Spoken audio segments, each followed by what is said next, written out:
Adriana, ¿sabes algo de la cena de esta noche? No sé. ¿Qué nos querrá contar Rafael? Hola familia de TVN Revisar. Bienvenidos a un nuevo episodio lleno de emociones intensas, secretos revelados y decisiones que cambiarán para siempre el destino de Valle Salvaje. Si estás listo para descubrir todo lo que ocurrió en el impactante capítulo 205, prepárate, porque esto no te lo esperabas. Las puertas del palacio se cerraron con fuerza tras el paso decidido de Victoria, cuya mirada helada marcaba el inicio de una tormenta para Adriana. La joven, confundida por la llamada urgente, apenas tuvo tiempo de reaccionar cuando se encontró frente a frente con la duquesa en uno de los salones principales. El rostro severo de Victoria no dejaba margen para la duda. Algo grave estaba por suceder. Tus hermanos ya no vivirán más en este palacio, anunció Victoria con un tono implacable. Es el castigo que mereces por haber sido testigo de la boda de Bernardo y Mercedes. Adriana sintió como si le hubieran arrebatado el aire de los pulmones. El castigo no solo era injusto, sino cruel. Apretó los labios con fuerza, intentando contener las lágrimas que amenazaban con brotar. Victoria, por favor, ellos no tienen la culpa de nada, suplicó, su voz temblorosa. Fue decisión mía asistir. No los castigues a ellos. Pero la duquesa no mostró compasión alguna. Sus ojos brillaban con una frialdad casi inhumana. Tú decidiste traicionar mi confianza. Ahora asume las consecuencias esta misma noche. Tus hermanos harán las maletas. ¿No hay más que hablar? Adriana, devastada, abandonó el salón en silencio. Sentía como la rabia y la tristeza se entrelazaban en su pecho. ¿Cómo podía Victoria ser tan cruel? ¿Cómo era posible que el amor por su familia se castigara como una ofensa? Horas después, en los jardines del palacio, Adriana encontró refugio en el silencio. Sentada bajo uno de los magnolios, dejó caer las lágrimas que había reprimido. Sus pensamientos se agolpaban con violencia. Debía proteger a sus hermanos, pero ¿cómo? Si el poder estaba del lado de quienes manipulaban todo a su antojo. Mercedes, al enterarse de la noticia, acudió en su busca. La encontró con el rostro hundido entre las manos, la respiración agitada por el llanto. Adriana dijo con ternura, posando una mano en su hombro: no estás sola. Esto es una injusticia y no permitiré que sigas sufriendo en silencio. Mercedes, no sé qué hacer, sollozó Adriana. Me han quitado a mis hermanos. Los van a echar como si fueran unos criminales. Y todo por culpa mía. No es tu culpa, respondió Mercedes con firmeza. Es culpa de un sistema que se alimenta del miedo y del poder mal usado. Vamos a encontrar la forma de que regresen, te lo prometo. En su habitación, Rafael y Pedrito aún no sabían nada. Reían suavemente mientras hojeaban un libro, sin imaginar que esa sería una de sus últimas noches bajo el mismo techo. Adriana los miraba desde el umbral con un nudo en la garganta. ¿Cómo les explicaría que serían expulsados del único hogar que conocían?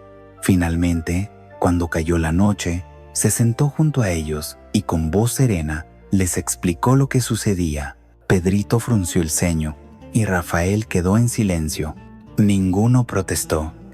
Solo la mirada de ambos, cargada de tristeza, hablaba por ellos. Nos iremos contigo, si es necesario, dijo Pedrito. No te dejaremos sola. Adriana los abrazó con fuerza, sintiendo una mezcla de orgullo y dolor.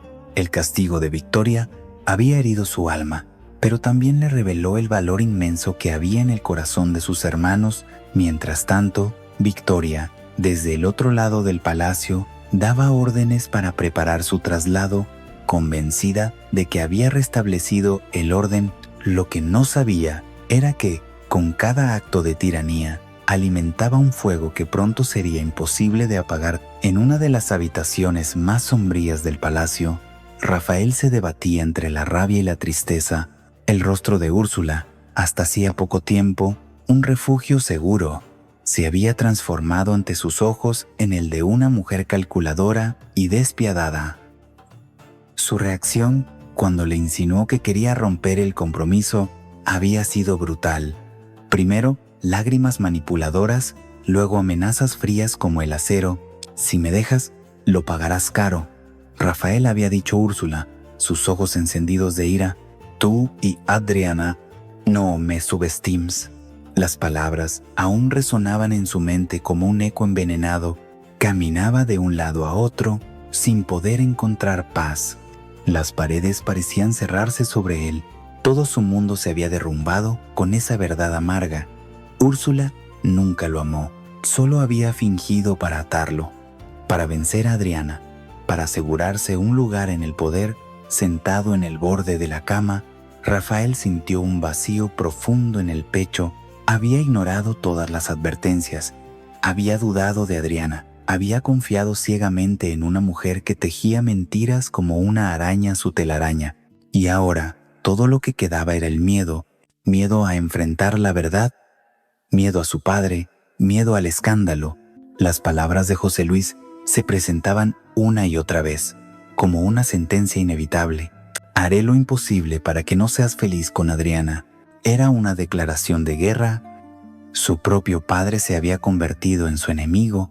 Rafael pensó en contarle todo, en romper con Úrsula y asumir las consecuencias, pero no era tan valiente. El temor al juicio del duque, a perderlo todo, lo paralizaba. ¿Qué sentido tiene ya todo esto?, murmuró para sí. La puerta entreabierta dejaba pasar una brisa ligera. Rafael miró hacia afuera y vio pasar a Adriana, su figura delgada, su andar digno. Incluso en la tristeza, despertaron en él una punzada de arrepentimiento. La había traicionado una y otra vez por cobardía, y sin embargo, ella seguía ahí, en silencio, esperando tal vez una última muestra de valor de su parte. Tomó una hoja de papel, intentó escribirle algo, pero sus manos temblaban. Lo arrugó y lo arrojó al suelo. Nada que dijera podía cambiar el hecho de que había permitido que Úrsula lo acorralara, que había cedido a las amenazas, que no había sido hombre suficiente para luchar por su amor. Úrsula, por su parte, no perdía tiempo. Desde su habitación, planeaba cada movimiento con meticulosa precisión. Sabía que Rafael estaba al borde del colapso, pero también sabía que su debilidad era su mejor aliada. Si lo mantenía atrapado entre la culpa y el miedo, lo tendría para siempre. Se jactaba de su victoria incluso antes de confirmarla. Esta noche todo quedará sellado, le dijo a su tía. Rafael anunciará nuestra boda delante de todos, y Adriana aprenderá lo que pasa cuando se interpone en mi camino. No subestimes a esa chica, le respondió la tía. Es astuta. Si te confías, puede arruinarlo todo. Pero Úrsula estaba convencida de que nada ni nadie le arrebataría su triunfo. Mientras tanto, Rafael miraba el reloj. Se acercaba la hora de la cena, el momento en que debía anunciar su decisión frente a toda la familia. Su estómago se encogía de angustia. Deseaba escapar, gritar, correr hacia Adriana y pedirle perdón, pero no lo hizo. Cuando por fin se puso de pie, se sintió como si estuviera marchando hacia su propia ejecución. Era consciente de que cada paso lo alejaba más de sí mismo, de su verdad, de su amor, pero ya no sabía cómo detenerse. Úrsula había ganado. La luz del sol se filtraba entre las rendijas de las ventanas cuando Pedrito, con el ceño fruncido, se dirigió hacia la sala principal del palacio. Llevaba días sintiendo una creciente inquietud. Desde la boda de Bernardo y Mercedes, muchas cosas habían cambiado, pero lo que más lo perturbaba era el silencio que envolvía al marqués de Guzmán. Ya no confiaba en él, y no porque fuera un niño caprichoso, sino porque había visto y oído más de lo que los adultos creían. Recordaba perfectamente la noche en que el marqués intentó llevárselo a escondidas. Aquel intento de secuestro dejó una huella imborrable en su corazón, y ahora, armado con su valentía y su verdad, había decidido enfrentarlo. Encontró al marqués revisando unos papeles cerca del carruaje que lo llevaría de regreso a la corte. Sin dudarlo, se plantó frente a él. «Tengo algo que decirle», dijo Pedrito, con voz firme, Guzmán alzó la mirada, sorprendido por la repentina aparición del muchacho. «¿Qué ocurre, Pedrito? Ya no somos amigos. Usted me traicionó», soltó sin rodeos. «Intentó secuestrarme. Pensó que yo era un peón más en su juego, pero se equivocó. No soy un niño tonto». El marqués intentó recuperar su compostura, pero el impacto de las palabras de Pedrito fue evidente. Con aire arrogante, cruzó los brazos. «No digas tonterías, pequeño, no sabes de qué hablas». «Sé más de lo que cree», interrumpió Pedrito con valentía. «Sé que tiene un idilio con mi prima Adriana. Lo sé todo, y se lo diré a quien sea necesario». La expresión del marqués se endureció. Por un instante, su rostro perdió la máscara de cortesía y dejó entrever la amenaza. «Ten cuidado con lo que dices», dijo en voz baja, acercándose peligrosamente. «Podrías meterte en un problema muy grande». «El problema lo tiene usted». «No, yo», respondió Pedrito, manteniéndole la mirada, «porque a partir de hoy todos sabrán quién es realmente el marqués de Guzmán». Un silencio tenso se apoderó del lugar. El marqués respiró hondo, intentando sofocar la furia. Finalmente, se alejó sin responder, sabiendo que había perdido el control de la situación. Pedrito se quedó allí, solo, pero con el pecho lleno de dignidad. No era un niño cualquiera. Había tomado una decisión y había tenido el valor de sostenerla. Mercedes, que había observado la escena desde la distancia, se acercó conmovida. «¿Qué ha pasado, Pedrito?», preguntó, agachándose para estar a su altura. «Le dije al marqués lo que tenía que decirle», respondió con voz temblorosa, pero firme. «Ya no me va a volver a engañar». Mercedes lo abrazó con ternura. Sabía que, aunque sus palabras habían sido valientes, no dejaban de provenir de un niño que había vivido demasiado pronto la traición. «Estoy orgullosa de ti», susurró, muy orgullosa. Ese día, Pedrito dejó atrás una parte de su infancia. Comprendió que la justicia a veces debía defenderse con palabras valientes, aunque temblara la voz, y también comprendió que no siempre eran los adultos quienes tenían el coraje necesario para enfrentar a los poderosos. El marqués, por su parte, partió hacia la corte con el rostro endurecido y la mente agitada. Pedrito se había convertido en una amenaza imprevista en sus planes. Nunca había contemplado que un niño pudiera ponerlo contra las cuerdas, pero así era Valle salvaje, imprevisible, salvaje y cada vez más fuera de su control. El sol del atardecer teñía de dorado los muros del valle mientras Adriana caminaba sin rumbo fijo, tratando de encontrar respuestas que calmaran su corazón. Las palabras de Victoria aún resonaban en su mente como una sentencia imposible de revertir. Sus hermanos serían expulsados del palacio, sumado al comportamiento cada vez más opresivo de José Luis. La joven se sentía atrapada, como una prisionera entre muros que antes habían sido su hogar.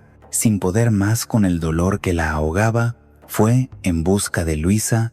Sabía que su amiga no solo la escucharía, sino que le ofrecería un refugio, aunque fuera solo por unos minutos. «No puedo más, Luisa», dijo Adriana al verla, con los ojos inflamados por el llanto. «Lo que está haciendo José Luis con mis hermanos, con todos nosotros, es inhumano. No le importa nada, solo el poder. Es cruel, despiadado». Luisa la abrazó de inmediato, percibiendo la desesperación que desgarraba a su amiga. «Lo sé, Adriana, lo sé, pero escúchame bien. No puedes enfrentarte a él de frente, no ahora». Adriana la miró confundida, dolida por la advertencia. ¿Acaso debía quedarse callada mientras sus hermanos eran arrojados a la calle como si fueran basura? «¿Y qué quieres que haga? ¿Que me quede de brazos cruzados? ¿Que sonría y asienta mientras él arruina nuestras vidas?» No respondió Luisa con suavidad, pero con firmeza. «Solo te pido que pienses antes de actuar. José Luis sigue siendo quien manda en el valle, tiene influencia, aliados.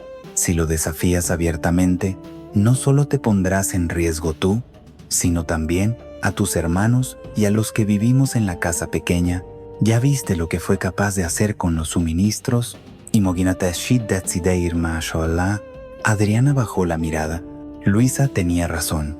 Aunque fuera difícil de aceptar, José Luis tenía el poder y no dudaría en usarlo sin escrúpulos, pero aceptar eso no aliviaba el peso que sentía en el pecho. ¿Y entonces qué hago? ¿Me callo? ¿Miro hacia otro lado mientras él arrasa con todo? Luisa la tomó de las manos.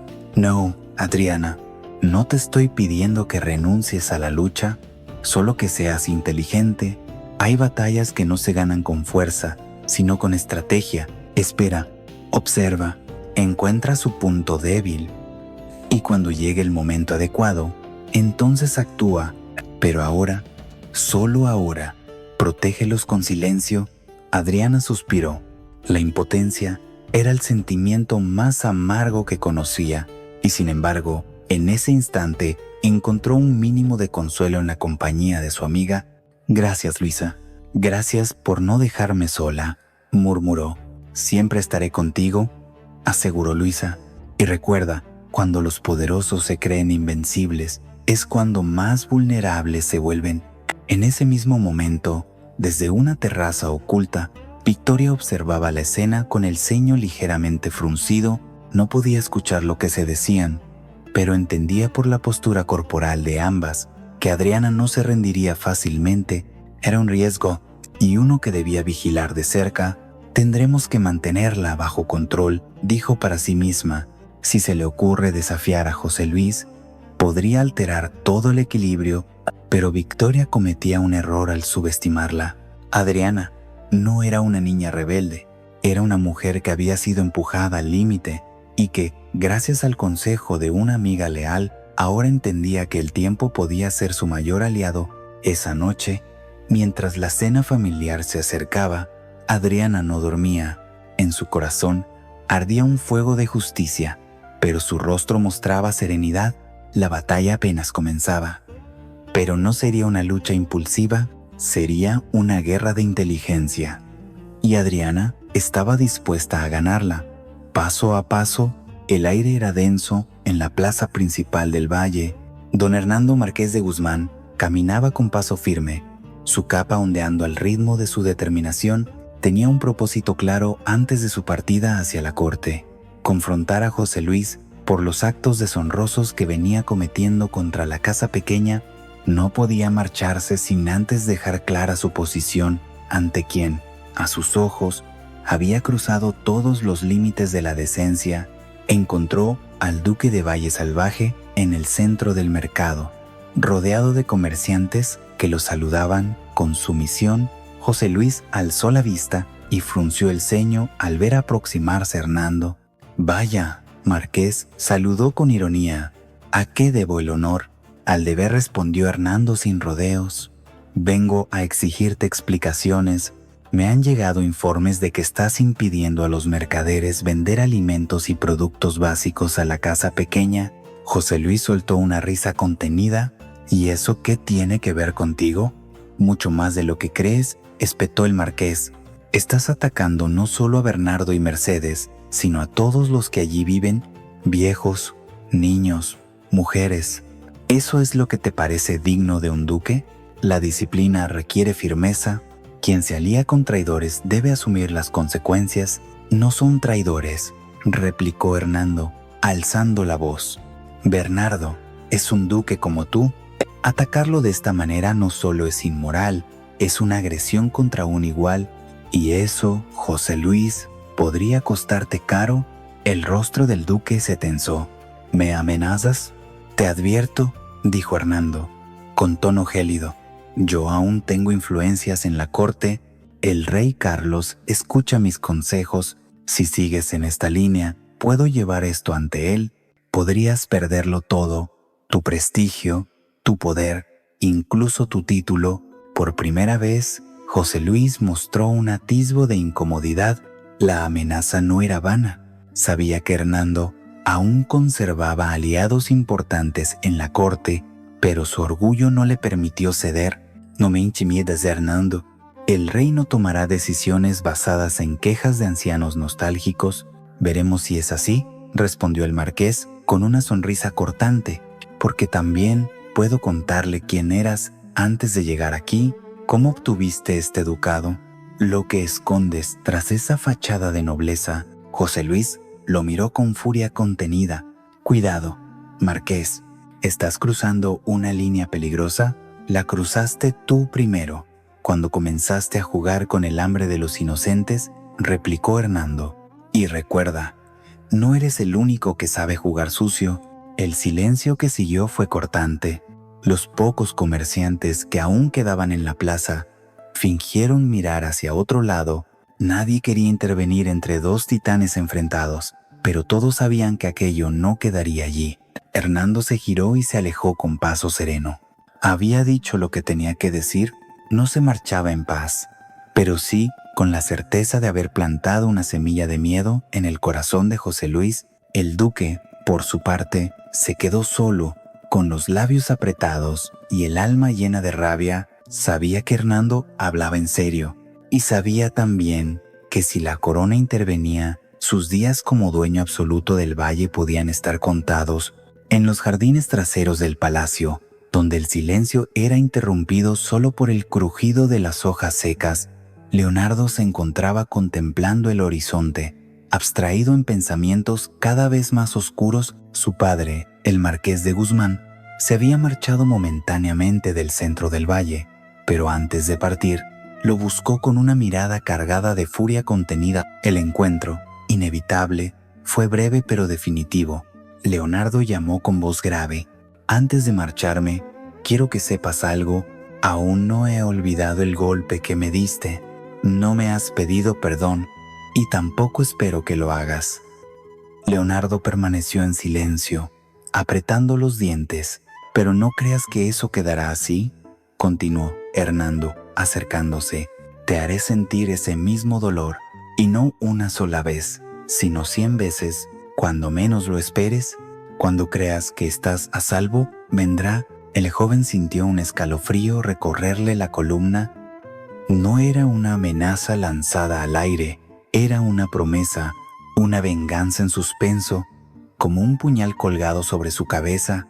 Don Hernando hablaba con una frialdad escalofriante, y Leonardo entendió que desde ese instante viviría perseguido por la sombra de ese castigo anunciado. «¿Eso es lo único que tienes que decirme?», preguntó Leonardo con amargura. «¿Que planeas hacerme sufrir? Y quizá no solo a ti», añadió el marqués con una sonrisa siniestra. «¿Crees que Bárbara estará fuera de esto? Ella también podría pagar por tu atrevimiento». Leonardo abrió los ojos, horrorizado. Su padre había cruzado un límite que ya no podía perdonarse. No solo estaba dispuesto a vengarse de su propio hijo, sino que amenazaba con arrastrar a Bárbara a ese abismo. «Eres un monstruo», murmuró Leonardo. «Soy tu padre», respondió Hernando, dándose la vuelta. «Nunca lo olvides». Horas después, Leonardo encontró refugio en el único lugar donde podía bajar la guardia, la habitación de Irene. Ella, siempre atenta, lo recibió con una mirada preocupada. No necesitó palabras para saber que algo grave había ocurrido. «Estás pálido», dijo, ofreciéndole una copa de licor. «¿Tu padre otra vez?». Leonardo asintió, dejando caer el cuerpo sobre una silla. La amenaza aún retumbaba en su mente, como un trueno lejano que no deja dormir. «No sé cuánto más puedo aguantar, Irene. Me ha dicho que me hará pagar, que se vengará, que Bárbara también podría ser víctima. Ya no sé quién soy ni a dónde pertenezco». Irene se sentó junto a él, con el rostro cargado de tristeza. Conocía bien ese sentimiento, lo había sentido muchas veces, el de estar fuera de lugar, el de no pertenecer a ningún lado, el de no poder confiar en nadie. «No estás solo», Leo dijo, utilizando por primera vez ese apodo. «Al menos me tienes a mí». Leonardo la miró, buscando consuelo en sus ojos. Encontró algo más, una complicidad callada, un entendimiento profundo que iba más allá de las palabras. «Gracias, Irene. Si no fuera por ti, ¿Ya habría perdido la cabeza? Entonces, bebamos, propuso ella con una sonrisa triste. Por la locura que nos mantiene cuerdos, sirvió 2 copas, y pronto el licor empezó a disipar el peso del miedo. Hablaron, rieron amargamente, se escucharon en silencio, y en ese rincón, apartado del drama familiar, nació una burbuja frágil, un instante de tregua. No sabían si aquello los salvaría o los hundiría más, pero por unas horas la amenaza del marqués quedó afuera. La noche los envolvió en su intimidad compartida, y aunque el mañana prometía nuevas heridas, en ese momento solo existía el consuelo mutuo de 2 almas rotas. La noche había caído sobre Valle Salvaje con un manto espeso de presagios, mientras el salón principal se llenaba lentamente con los invitados convocados a la cena especial. En un rincón del palacio, lejos de la mirada inquisitiva de José Luis, Irene y Leonardo buscaban algo más que distracción. Buscaban olvido. Ambos habían decidido no asistir a la cena, no por rebeldía caprichosa, sino por una necesidad urgente de desconectarse del teatro familiar que, esa noche, prometía ser más cruel que nunca.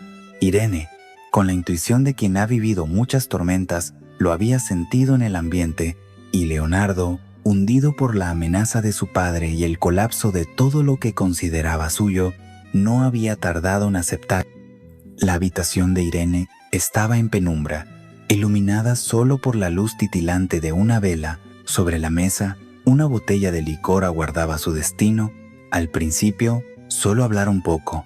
Leonardo se dejó caer sobre la alfombra con el vaso en la mano. «Siento que ya no soy nadie», confesó. «Perdí mi lugar, mi familia, mi raíz, y ahora mi padre me ha condenado a vivir esperando su castigo». Incluso Amenazukun Arrastra Bárbara. Irene lo escuchaba con el corazón encogido. La manera en que hablaba, con una mezcla de resignación y desamparo, le resultaba insoportable. No era el mismo joven altivo de la corte, era solo un muchacho roto, buscando un rincón donde llorar sin vergüenza. «No vas a vivir con miedo», Leo le dijo, sentándose a su lado. «No mientras yo esté aquí». Leonardo la miró. En esos ojos no vio compasión, sino algo más profundo, lealtad. ¿Y si todo esto es inútil? Si al final solo somos piezas en un tablero que otros mueven, entonces brindemos por los que intentan mover sus propias piezas, respondió ella. Alzando la copa, chocaron los vasos, el licor ardió en sus gargantas, y con él los primeros silencios se hicieron más llevaderos. Pronto llegaron las risas, los recuerdos de otros tiempos, las confesiones sin juicio.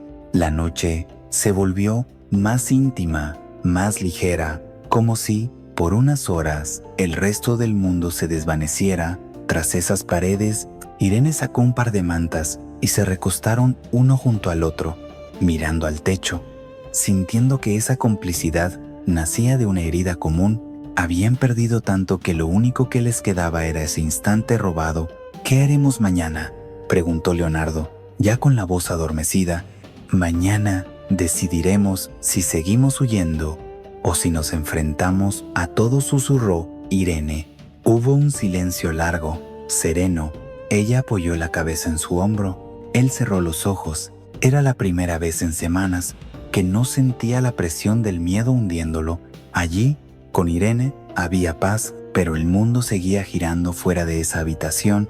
En el salón, la cena ya había comenzado, y las piezas se estaban moviendo. Rafael, Adriana, Úrsula, José Luis, cada uno esperaba una verdad o una mentira.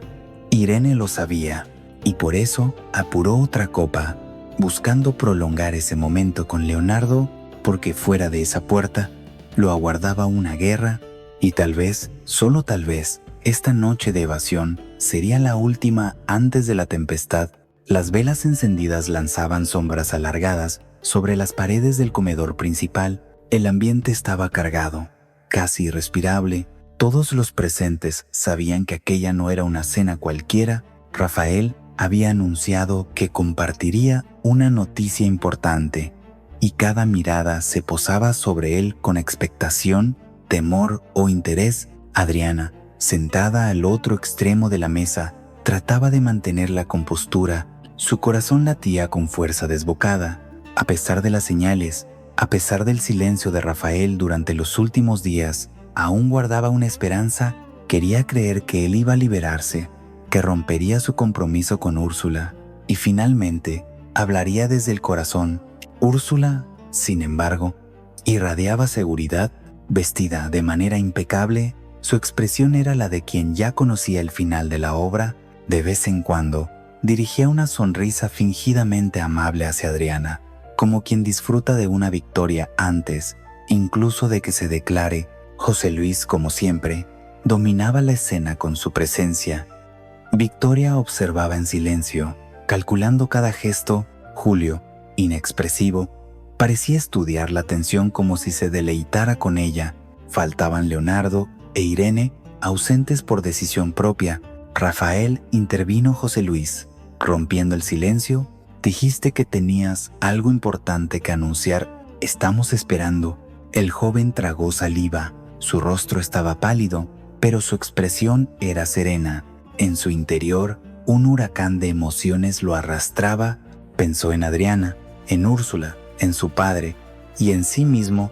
Lo que estaba a punto de decir no era lo que deseaba, pero sentía que no tenía salida. Se puso de pie, con los ojos fijos en el centro de la mesa. He decidido fijar la fecha de mi boda con Úrsula, declaró, con voz clara pero apagada. Será el próximo mes. El impacto fue inmediato. Un silencio sepulcral se adueñó del lugar. Adriana sintió que todo se detenía a su alrededor. Sus labios se entreabrieron levemente, pero ninguna palabra salió. El aire se volvió espeso, el mundo irreconocible. Úrsula esbozó una sonrisa medida, apenas perceptible, pero suficiente para quien supiera leer entre líneas. José Luis levantó su copa con satisfacción, como si acabara de asistir a una conquista personal. Victoria, complacida, asintió levemente. ¿Y Julio? Julio sonrió en la penumbra, un gesto que escondía más de lo que revelaba. Adriana se puso de pie, tambaleándose ligeramente. La decepción era demasiado grande, el dolor insoportable. Miró a Rafael, buscando en sus ojos una explicación, una excusa, una mentira piadosa que le permitiera sostenerse, pero solo encontró vacío. Salió de la sala sin pronunciar palabra, las lágrimas corriendo libremente por sus mejillas. Nadie se atrevió a detenerla, nadie se atrevió a mirarla directamente. Rafael permaneció de pie, inmóvil, como una estatua tallada por el remordimiento. Había cumplido con lo que se esperaba de él, pero al precio de su alma. Después de la cena, Úrsula celebró discretamente con Victoria y su tía, sabiendo que había vencido, pero la oscuridad de su triunfo no la abandonaba del todo, porque intuía que las consecuencias apenas comenzaban a desplegarse. En un rincón del palacio, Rafael se encerró en su habitación, cerró la puerta, apagó las luces y por primera vez en mucho tiempo lloró por Adriana, por lo que no tuvo el valor de hacer, por la libertad que entregó voluntariamente y sobre todo, por haber traicionado al único amor que alguna vez le dio sentido. Afuera, el valle permanecía en silencio, pero bajo la quietud algo había cambiado. El anuncio de Rafael no solo marcaba un compromiso, era el comienzo de una tormenta que arrasaría todo lo que se había construido. La noche terminó con un estruendo silencioso que sacudió los cimientos emocionales de todos los habitantes de Valle Salvaje. El anuncio de Rafael, más que una simple declaración de compromiso, fue un detonante, una verdad que revelaba no solo su propia fragilidad, sino el alcance devastador del poder que ejercían figuras como José Luis y Úrsula. Cada rostro presente en la cena ocultaba un universo de emociones: satisfacción, derrota, venganza, compasión. Adriana, devastada por la traición del hombre que aún amaba, se alejaba del palacio no solo físicamente, sino espiritualmente. Había perdido una batalla, pero en su interior crecía una fortaleza silenciosa. Las lágrimas que caían de su rostro no eran solo por el amor perdido, sino por la certeza de que debía resistir, no por Rafael, sino por ella misma y por los suyos. José Luis, convencido de haber doblegado a su hijo, ignoraba que su victoria era frágil porque el miedo no sostiene lealtades, y su autoridad comenzaba a erosionarse. Mientras tanto, el marqués de Guzmán, aunque ya camino a la corte, dejaba amenazas que colgarían sobre Leonardo como una espada invisible, fracturando lo que quedaba de su identidad.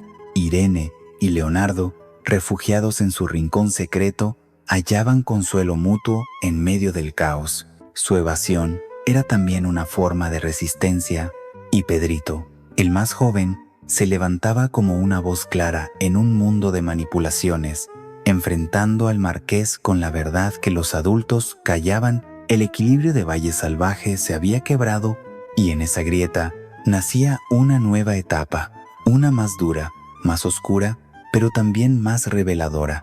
Lo que vendría no sería fácil, pero cada personaje había dado un paso irreversible y el valle, con su belleza salvaje, sería testigo de todas las tormentas por venir. End of manuscript. Have a great day.